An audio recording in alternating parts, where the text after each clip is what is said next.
continuidade hoje, eu creio que concluindo o que temos estudado sobre a igreja primitiva, a primeira perseguição à igreja, causas e efeitos dessa perseguição.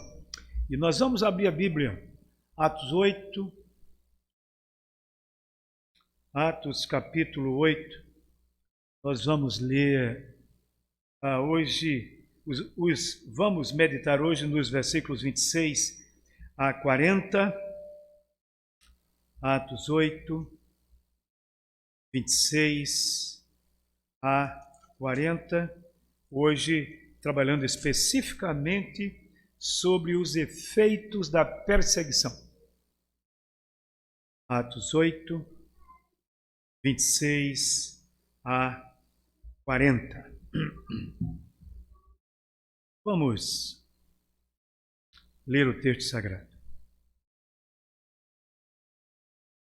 O anjo do Senhor falou a Filipe, dizendo: dispõe-te e vai para o lado do sul, no caminho que desce de Jerusalém a Gaza. Este se acha deserto. Ele se levantou e foi. Eis que um etíope, eunuco, alto oficial de Candace, rainha dos etíopes, o qual era superintendente de todo o seu tesouro, que viera adorar em Jerusalém, estava de volta e, assentado no seu carro, vinha lendo o profeta Isaías. Então disse o Espírito a Filipe: aproxima-te, desce do carro e acompanha-o. Correndo Filipe, ouviu-o ler o profeta Isaías e perguntou: compreendes o que vindes lendo? Ele respondeu: como poderei entender se alguém não me explicar? E convidou Filipe a subir e a sentar-se junto a ele. Ora, a passagem da Escritura que estava lendo era esta: foi levado como ovelha ao matadouro e como cordeiro mudo perante o seu tosquiador. Assim ele não abriu a boca. Na sua humilhação lhe negaram justiça. Quem lhe poderá descrever a geração? Porque da terra a sua vida é tirada. Então o eunuco disse a Filipe: peço-te que me expliques a quem se refere o profeta. Fala de si mesmo ou de algum outro? Então Filipe explicou, e começando por esta passagem da Escritura, anunciou-lhe a Jesus. Seguindo eles, caminho afora, chegando a certo lugar onde havia água, disse o eunuco: eis aqui água, quem impede que seja eu batizado? Filipe respondeu: é lícito se creis de todo o coração. E respondendo ele, disse: creio que Jesus Cristo é o Filho de Deus. Então mandou parar o carro, ambos desceram à água e Filipe batizou o eunuco. Quando saíram da água, o Espírito do Senhor arrebatou a Filipe, não o vendo mais o eunuco. E este foi seguindo seu caminho cheio de júbilo. Mas Filipe veio a achar-se em Azoto e, passando além, evangelizava todas as cidades até chegar a Cesareia. Oremos. Bendito Deus, fala ao nosso coração, que a tua palavra é rica de valores, de significado para a nossa vida. Que o teu Espírito opera em nós, assim como usou teu servo Filipe 2000 anos atrás. Ó Senhor, sê conosco, para que teu povo seja edificado. Em nome do Senhor Jesus nós oramos. Amém. Meus irmãos, muitas coisas há neste texto. às quais não vamos referir-nos hoje. Muitas perguntas, questionamentos, até não vamos referir-nos a essas coisas, porque o objetivo nosso, nesta manhã, é trabalhar com os efeitos da perseguição. Nós antes trabalhamos com as razões, a natureza, as causas da perseguição, e hoje vamos ver os efeitos da perseguição. Há uma figura aqui interessante, que é do diácono Filipe. E ele evangelizou aquele homem, alto funcionário dos etíopes, ele evangelizou aquele homem. Filipe, nós sabemos, o servo de Deus, evangelista, como se refere a ele mais tarde o livro de Atos também, um dos 7. Mas é interessante vermos quem era aquele eunuco. Ele possivelmente era um prosélito, talvez, ou era um homem temente a Deus. O judeu, os que aceitavam a religião judaica, trabalhavam em duas esferas. Se ele fosse circuncidado, no caso de ser homem, era chamado prosélito. Mas se não, no entanto, participasse de praticamente tudo, ele era chamado de temente a Deus. Então, a gente fica procurando saber se ele era um prosélito ou um temente a Deus.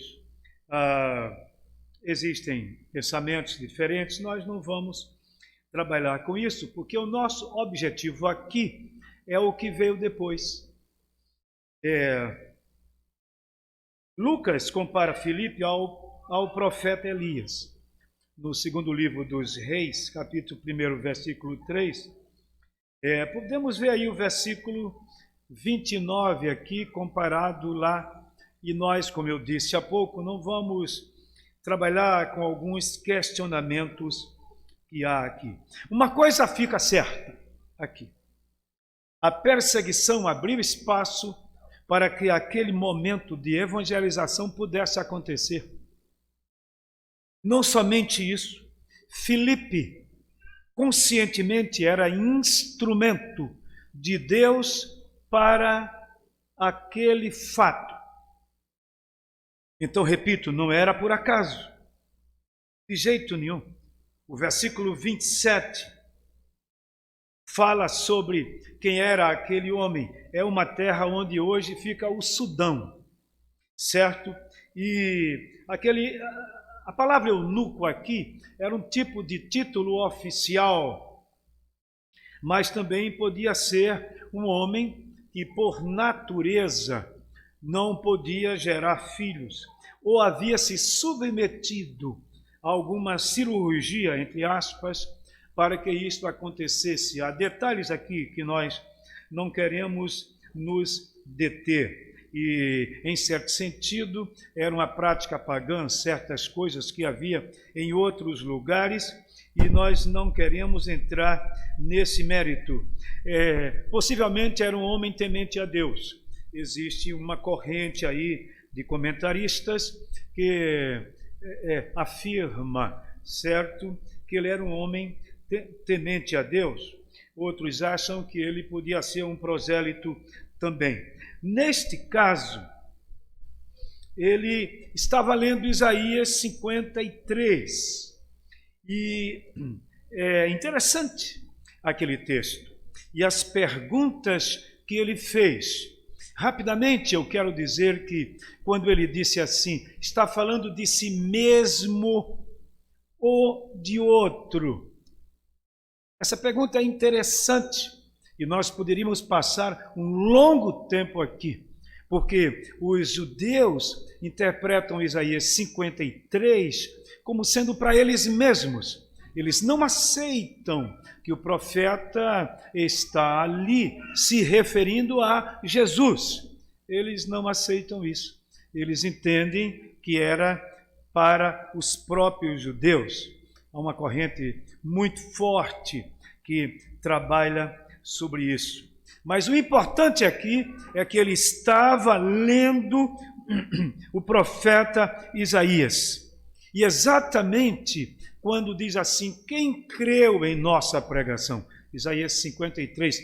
Ou a quem foi manifestado o braço do Senhor. E ali o profeta descreve o sofrimento do Messias. Mas isso para o judeu era impossível crer que o Messias tivesse que passar por aquilo tudo. E foi neste momento da pergunta daquele homem que o evangelista disse, estou aqui para explicar. E aí explicou. Isso me chama a atenção muito, porque às vezes nós nos encontramos em situações que exigem conhecimento bíblico por pessoas que não conhecem a Bíblia, mas alguém ouviu uma vez ou leu qualquer coisa assim e faz pergunta. Não somente eu, não somente o pastor Williams, mas eu creio que os irmãos, de modo geral, em momentos em que haveria discussão sobre o texto bíblico, nós somos questionados. E aquele texto, e aquele outro, e aquele versículo. Então, aqui estava um servo de Deus apto para responder na medida certa àquele homem. Então, quando nós trabalhamos com os efeitos da primeira perseguição à igreja, nós temos que trabalhar razões, não é? Causa, etc., e efeito. Temos que trabalhar não só a natureza da perseguição, como nós já vimos, mas entendendo que não é por acaso que essas coisas acontecem. Estava todo mundo preso a Jerusalém. Ninguém ia para canto nenhum. Era tão bom ficar ali, a igreja estava uma bênção. Alguns intérpretes dizem que havia cerca de 15 mil cristãos naquele tempo, já. Então vejam, uma cidade como Jerusalém e arredores com 15 mil cristãos, então já era muita gente, a influência da igreja era grande, os apóstolos eram pessoas respeitadíssimas. Mas a perseguição veio. Para que veio?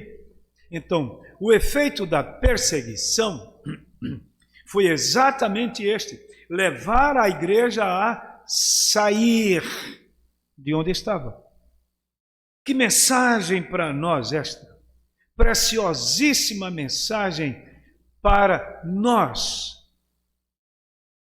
Por quê? Porque nos ensina que as circunstâncias não somente nos trazem transtornos, algumas delas, mas que nos favorecem para que possamos exercer a nossa fé. Nem sempre nós entendemos assim, especialmente dependendo da natureza da perseguição. Nem sempre entendemos, mas é bom que nós olhemos este texto por este lado também. Ninguém quer ser perseguido, mas se circunstancialmente isso acontece, então vamos traduzir isto em forma de oportunidade para o exercício do trabalho de Deus. É interessante olharmos este texto por este lado. Mas, repito, não somente isto. Olha, entrando no cerne da questão, aquele homem, o etíope, perguntou, vinha lendo esse texto do profeta e disse, a quem se refere? Uma pergunta altamente profunda, porque tinha a ver com a interpretação do texto sagrado, que diferia em tudo ao que os judeus entendiam. E aí, certamente, o evangelista explicou tudo direitinho, e de tal maneira que convictamente, ele disse, tem água aí? Onde é que eu posso ser batizado? Pararam em um lugar e a água ali não era fácil. E não é ainda hoje. Por isso, certas interpretações, aliás, certas discussões a respeito do modo do batismo, a gente deve deixar de lado. Então ele disse, não tem problema. Batizou o homem. E aí cada um foi para o seu caminho, porque o Espírito de Deus orientou Filipe para que fosse para outro lugar. Mas, repito, o que me chama a atenção é exatamente, entendes o que lês? Ou como nós vimos, compreendes o que vens lendo? E aí a resposta do homem foi, e aqui é seríssimo, como poderei entender, versículo 31. Como poderei entender? A Bíblia explica ela mesma, e ninguém mais do que aquele diácono, evangelista, podia, naquele momento, explicar isso para ele. Por quê? Porque ele havia recebido dos apóstolos e estava interpretando à luz da própria história de Cristo no Novo Testamento. Para que foi que Cristo veio? Então eu posso imaginar a exposição que ele fez. E aí é o que está aqui no versículo 32, 33. Que ele foi levado como ovelha para o matadouro. Filipe explicou tranquilamente Isaías 53, 7 e 8. Disse, olha aqui, Senhor, isso aqui se refere ao Senhor Jesus Cristo. E eu posso lhe explicar tudo. Isso aconteceu há pouco tempo. E aí explicou tudo a ele. Disse, a interpretação daqui não é quanto ao povo judeu, não. É quanto ao Senhor Jesus Cristo que veio. E aí explicou tudo. Evangelizar é falar de Cristo. Não precisa protocolo, não. O que o pecador precisa, aquele que não é crente precisa, é conhecer Jesus. Esse Jesus que por dever devemos conhecer. Nada de discutir coisas. Há crentes que gostam de se envolver em discussões que nunca chegam a uma conclusão. E quando chega, não é uma conclusão pacífica. Melhor mesmo é a gente se deter na Bíblia. Lembro, eu era estudante do seminário, acho que já falei isso aqui uma vez, e aí peguei o ônibus para ir para Recife, fiquei na última cadeira. Na primeira cadeira ia um colega de um outro seminário e um senhor perto dele. Notei que eles estavam conversando. Mas no meio da viagem, passaram a gritar um para o outro. E você para aqui, você para lá. E eu lá atrás digo, ó, não deu certo. Né? O modus operandi ali não deu certo. E aí comecei a orar para que Deus tivesse misericórdia. Até que ponto devemos continuar? Até que ponto parar? Temos que ter sabedoria quanto a isto. Sabedoria. Por quê? Porque o certo mesmo é a gente se deter na palavra. O que é que o cidadão queria saber? Ele disse, falou a respeito de quem? Dele mesmo ou de outro? Aí Filipe claramente disse, de outro. Ele falou de Jesus. E aí abre a história de Jesus. Abre a história de Jesus. E explica tudo. E de tal maneira foi aquela exposição bíblica que o homem, entendendo, disse, quero ser batizado. Vejam como o Espírito Santo faz, usando a Bíblia, a partir da regeneração, conforme Tiago fala, 1 Pedro também, o Espírito usa a palavra, aplica a palavra. E foi exatamente isso que aconteceu aqui. Certamente Filipe falou o que está em Lucas 22, 37, Lucas 24, 44, principalmente, quando o Senhor Jesus fala que o Antigo Testamento se referia a ele. A seguir, Jesus lhes disse, são estas as palavras que eu vos falei, estando ainda convosco. Importava se cumprisse tudo o que de mim está escrito na lei de Moisés, nos profetas e nos salmos. Quando fala lei de Moisés, profetas e salmos, está se referindo ao Antigo Testamento. Jesus falou isso. Filipe sabia. E aí transmitiu para aquele homem tudo isto.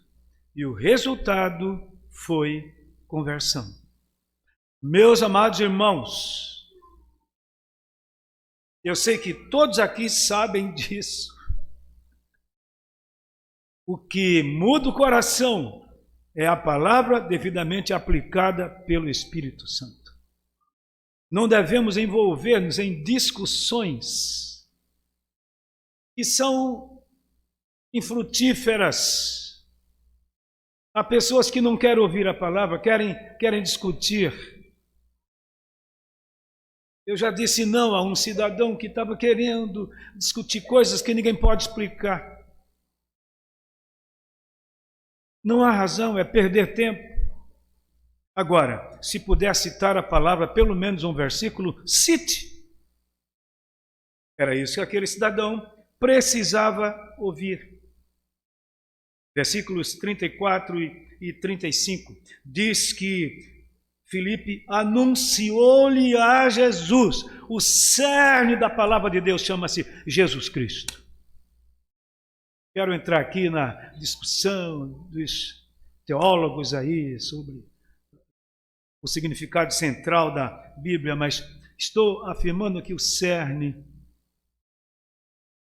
da Escritura é a pessoa de Jesus Cristo. A única formalidade que Filipe usou foi seguir o texto bíblico, nada mais. Única formalidade que ele usou, seguir o texto bíblico. Isso exige o quê? Exige conhecimento bíblico de nossa parte.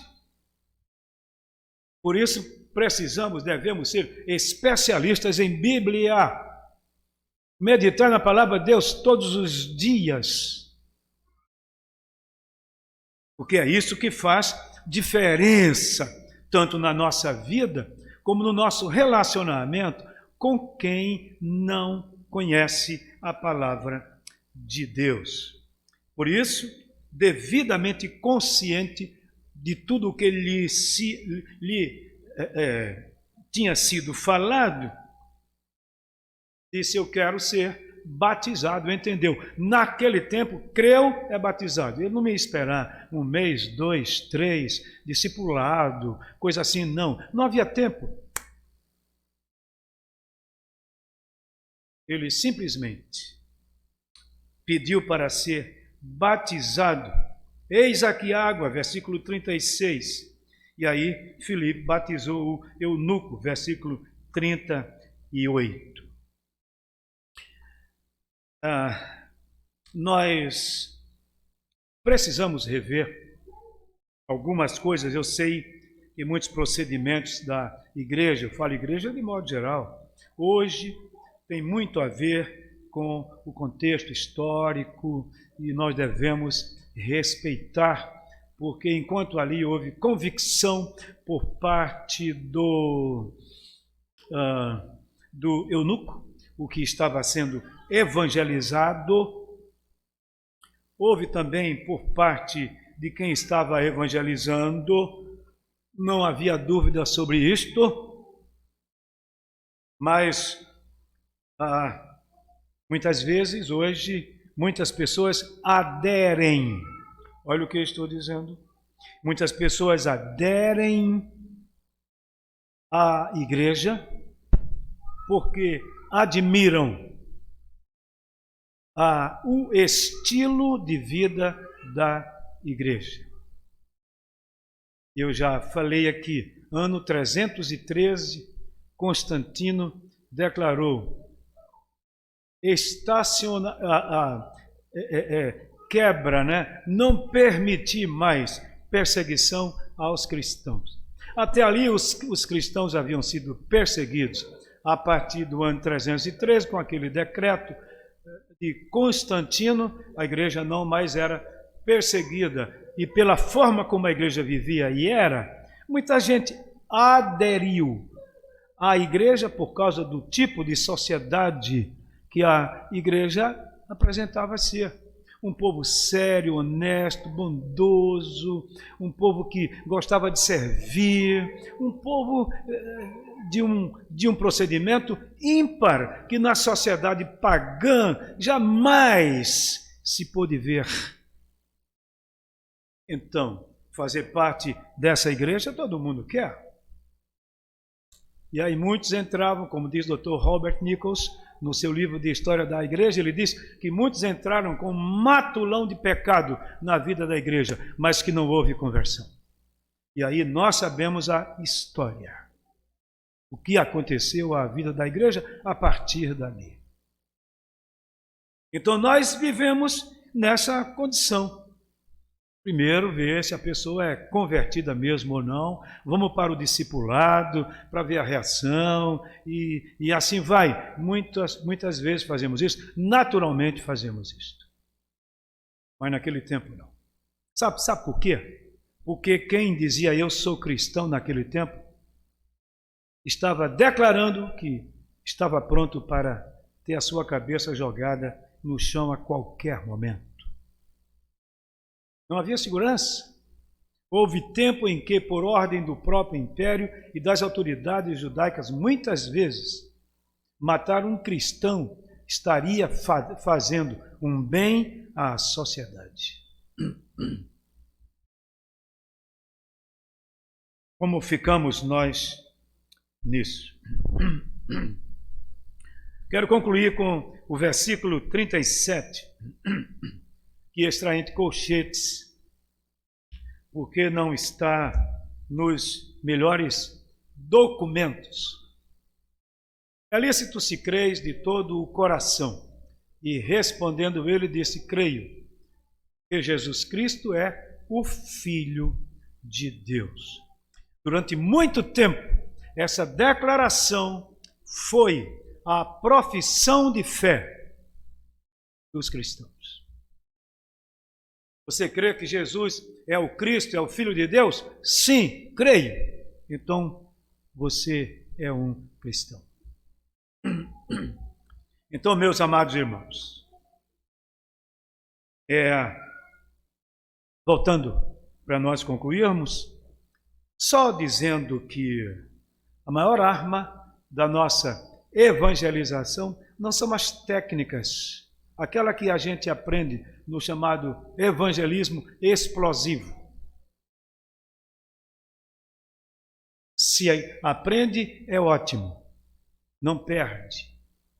Mas devemos aprender mesmo, é o que diz o texto sagrado. Quem é Jesus para você? Eu creio que Jesus é o Filho de Deus. E que Ele veio para me salvar. e eu o recebo como Senhor e Salvador da minha vida. E um professor de seminário, saudoso professor, que disse assim, que o termo certo é dizer o seguinte: eu recebo Jesus como meu Salvador. Ele disse que a palavra receber implica uma profundidade de valores. Recebo, ele faz parte da minha vida. Se alguém conscientemente pode fazer isto, é um crente, na verdade. Então, oremos para que a igreja, circunstancialmente, não venha perder o seu rumo. A igreja saiba o que é. Cada crente deve saber o que é.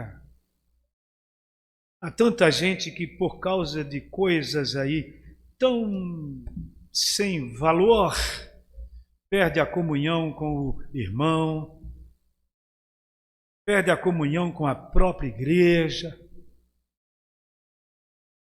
Infelizmente. Enquanto isso, almas estão aí precisando de Jesus Cristo. E nem sempre as pessoas vão até lá. Tem interesse nisso. Vamos rever a nossa vida como está. Como temos frutificado. E aí, sem dúvida nenhuma, seremos instrumentos, como Filipe Evangelista, um dos 7, como diz no livro de Atos, procedeu. Estava pronto para evangelizar. Saiu dali, foi para outro lugar. E assim é o que o crente deve fazer. Vamos orar, irmãos? Bendito Pai, graças damos por Tua palavra que nos ilumina a mente numa operação do Teu Espírito, para entendermos como deve ser o nosso proceder neste mundo onde devemos brilhar como luz, Jesus, para quantos não têm ainda o Senhor como seu Salvador. Ó Deus, opera em nós, mobiliza teu povo, mobiliza, tu sabes como, e faz que teu Espírito opere em nós de forma tamanha que a nossa vida seja frutífera para a tua honra e a tua glória. Dá-nos sabedoria no procedimento e faz que, conscientes disto, sejamos instrumentos que te glorificam. Pedimos agora pela escola as lições que serão ministradas pelos teus servos professores e que haja muitos frutos, edificação do teu povo que aqui está. Em nome do Senhor Jesus, nós oramos. Amém. Irmãos, vamos para as nossas classes. As crianças vão para a sua classe, os jovens também, adolescentes. E as irmãs, os homens vão para a sua classe também.